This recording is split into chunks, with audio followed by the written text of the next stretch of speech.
那这个屏东的渔民今年是大船入港，所掠的乌昂床要超过4000尾是无问题。但是这个产量增加，疫情线严重，鱼仔根本就销无路，继续嘛来落一半。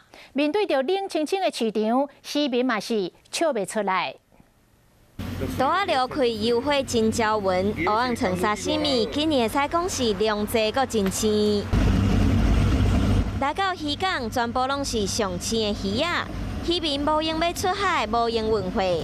屏东东港的乌昂床到目前已经超过3800尾，是14年以来头一摆超过3000尾。今天目前为止已经有3899尾了，我们的黑尾鱼数量都一直来到新高，所以应该也是跟疫情。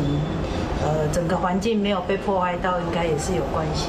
今天咧有遮尔济乌昂床，不过疫情也是真严重，餐厅、鱼市拢无人，计小至少落尾一半，渔民嘛拢无想要出海。这疫情啊，你也无根本就缩来，就根本主要要了钱啊，就搁出去。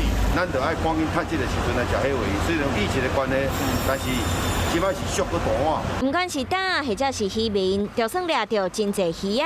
不过面对遮尔冷清的市场，搁较侪鱼仔嘛无人买，真正是笑袂出来。